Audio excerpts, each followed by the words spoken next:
cours de leur passage au pouvoir, les Rouges ont connu un règne mouvementé. Ils avaient un agenda législatif chargé, en plus d'avoir connu une crise politique sans précédent.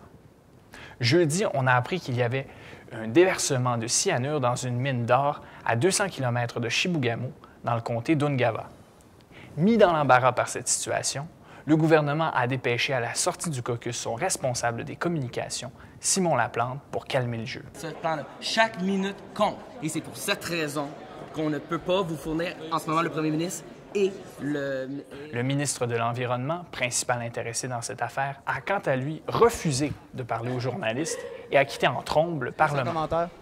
Le chef des Bleus, Maxime Pelletier, a de son côté dénoncé cette situation du gouvernement dans cette affaire. Je suis déjà pas d'accord avec beaucoup d'aspects du projet de loi Omnibus. Je pense que ça va plutôt renforcer notre argumentaire quant à ce qui est trait au projet de loi Omnibus.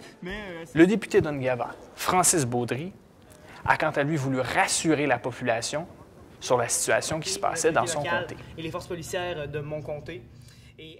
Après que les journalistes eurent boycotté une première conférence de presse des Rouges, c'est finalement en fin de soirée qu'ils ont finalement fait le point sur la situation.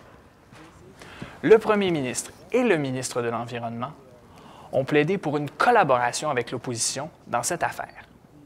Le ministre de l'Environnement a quant à lui voulu préciser qu'il a tardé à communiquer avec les médias parce qu'il disait vouloir consulter les gens de son ministère auparavant. Malgré cette crise, le gouvernement a tout de même réussi à faire adopter les pièces maîtresses de son agenda législatif. Il s'est dit très fier de ses accomplissements.